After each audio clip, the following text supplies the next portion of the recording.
Hi, it's Amanda and Brandon Neely, and welcome to Grandma's Wealth Wisdom.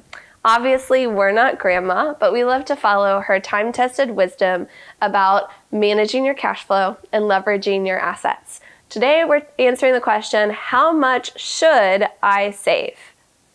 Now, being a saver, maybe you finally feel like an adult. These are adult conversations. You're in your 30s or your 40s or maybe even in your 20s, and you are having those adult conversations. Hashtag adulting is hard. Yeah, so maybe you should even be making, or let's go back. You feel like, you should be probably farther along by now, right? Like you thought maybe when you got to your 30s or 40s, you'd be at place X, Y, or Z on your journey toward financial independence, but you're not there. And you feel like you're behind. Your peers are way far ahead of you. And so you're thinking, I want to get serious. I want to make this happen now. Who's ever felt that? I know I have. Yeah, me too. So what does that mean? How do you start adulting? What does that look like to save first? And what does that mean for our budget? Right. Well, that's the key there is save first. Now, that doesn't really answer the question, how much should you save? We're going to get there, but you have to first have this idea of save first, where the money comes in, you set aside a portion for savings, and then you spend what's left, which is a very, very different mindset than you save whatever's left at the end of the month after covering all your expenses. And I guess another key thing is saving is different than investing. So if you want to go back to that previous video, just to know that save first is very different than invest first. Yeah. So before we get to how much should you save, I want to tell you a little bit about our journey with savings, which is really like a confession for me. So I was fortunate enough not to have to work through high school. My parents put a really high emphasis on education, and I participated in a lot of extracurriculars after school to make sure that I was learning as much as I could.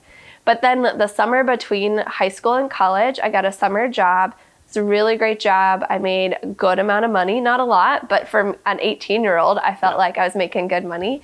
And I committed to saving 90% of that money. I did 90%? That's a lot. Yeah, I did give 10 to charity, and then I maybe spent a little bit here or there throughout that summer, but most of it went into a savings account because I knew I wanted to enjoy college, and I wanted that money set there so that I could have a good time in college and not be worried. But then I got to college, and that money in that savings account was gone by Christmas of that first year. I really enjoyed college and spent all that I had saved. In 3 months? In 3 months, yeah. It was confession, right? And it took literally another 10 years for me to learn how to really save. And part of that was we did save a little bit for a down payment on a home and then decided we want to start a business. And so we spent what we had saved to start that business. But doesn't it feel that way that anytime you get a little bit saved up, something comes along, you know, whether it's an adventure like vacation or college or, whatever it is, or something like an opportunity like business, or maybe it's a car repair or something like that. But that's kind of the cycle of adulting. Sometimes you save up a little bit and then you got to spend it on something. How do you get ahead? And this is where we really get into how much really to save so that you can start getting ahead and not keep that cycle of saving and spending and saving and spending. And not get somewhere like by the time you're 50 or 60 and you're like, what do I have to show for it? And I've had so many people that I talk to that are like, where did all the money go? I have no idea. So Grandma had a great strategy that she used for her savings. And what we call it is the 10-10-10 savings rule. So not again, rule, formula. Savings formula. There you go. You don't want to have a rule because that seems too rigid, but a formula helps. And then it makes you, maybe you want to grow a little bit. Maybe you end up becoming 15, I don't know, who knows. We'll get to that. So the idea here is you save 10% towards long-term expenses. That might be your retirement. That might be, mainly retirement. The Next 10 is 10% towards medium-term expenses. That might be, depending on when you're buying a house, it might be for that, or it might be for kids' education, or whatever else. And home repairs, like a new roof every 20, 30 years. Yeah, you're not planning on buying a new roof every 2 months, I hope. Yeah. And then 10% towards short term. That is like Christmas. It's so amazing how many people tell me that Christmas just came up on them and they didn't have anything prepared for that. And for me, I'm thinking Christmas comes every year, December 25th, without fail. And maybe if they were to put that 10% towards that and other things, that Vacations, they would be ready yep. for it. Yep. Vacation is every summer, taxes. So you want to put in 10% towards long term, 10% towards medium term, and 10% towards short term. Now, this might sound like a lot, right? Like that means if you're doing 30% that way of every dime that comes to you, you're setting aside 30%, and then maybe you're charitable, so you give 10%. That's only leaves 60% left to cover all your expenses, the mortgage or rent, groceries, restaurants, clothes, all the things. That is a lot. That might seem overwhelming and impossible to do. And we hear you. It is really hard. Here's how you can start. Maybe this starts with grandma's 1-1-1 savings formula. And each time you get paid, you do 1% towards long term, 1% towards medium term, and 1% towards short term. But you don't want to stay there. The way to grow and to keep moving forward, to keep making progress on your financial journey, is to start shifting more and more into those buckets.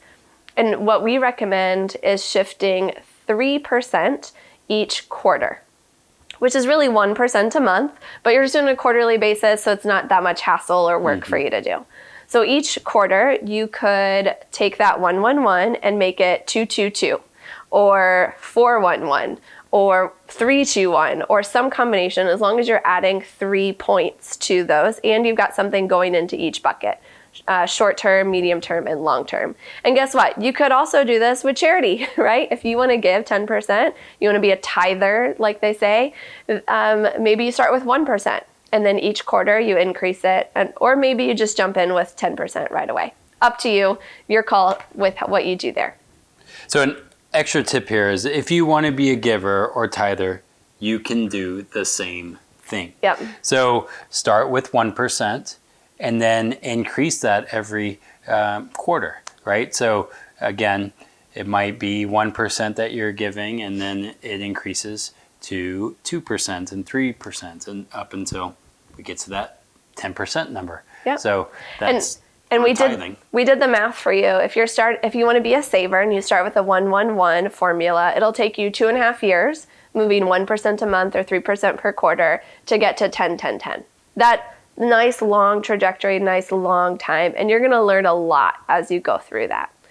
Now, what might be really helpful as you're setting this intention, you're thinking about, and not just thinking about, you're making it happen, right? You're setting up those transfers, making things happen, is this concept that we first came across in this book called The Richest Man in Babylon by George Clason. Is that right? I'm going to check my notes. Yeah, George Clason.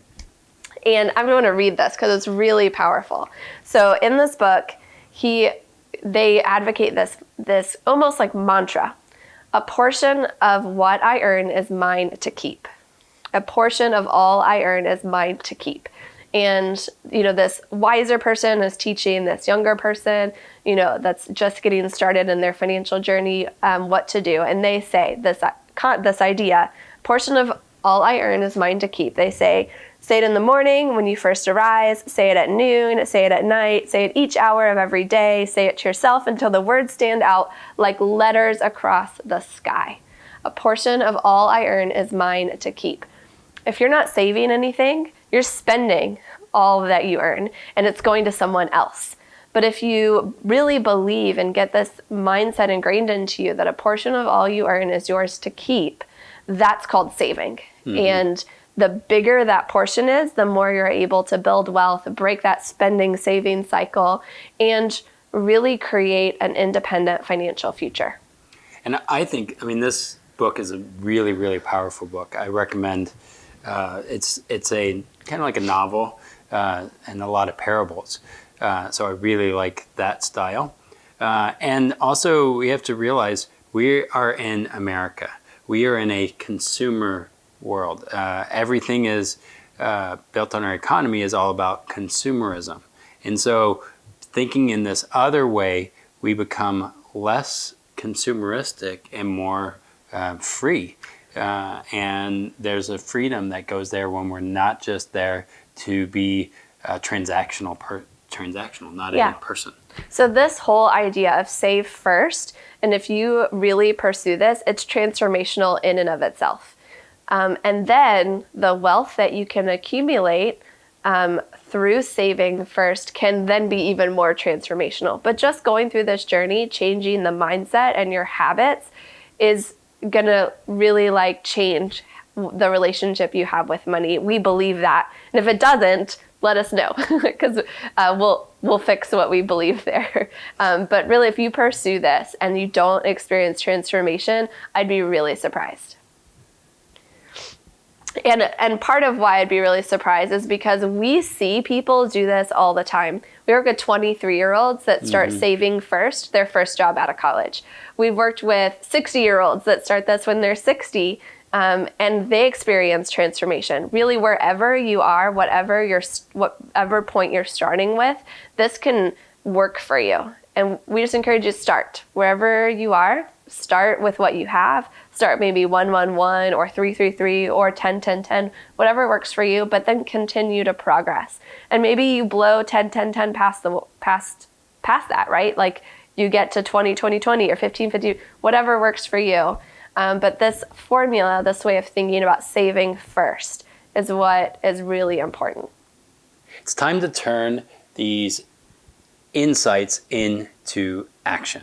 So before you set up your first automatic transfer to savings and all of that, you want to add a reminder. In 3 months from now, you want to check in with yourself, check in with your spouse, check in with your financial household, whatever that is, and set that time to then reassess the situation, reassess where you're at and where you want to go. And most importantly, shift 3%. Yeah, and actually do something. Don't just have a meeting, but do something from there. So that's how to turn that into action.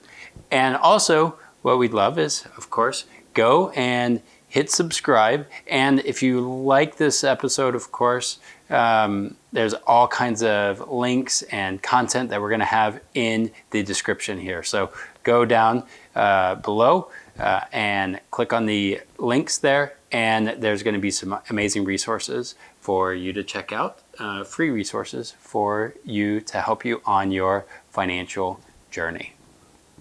So thanks for watching and including us on your unique financial journey. We love being a part of it, and we love helping you reach a smart, stable financial future. We'll catch you next time on the next episode or video or whatever we're doing at grandmaswealthwisdom.com.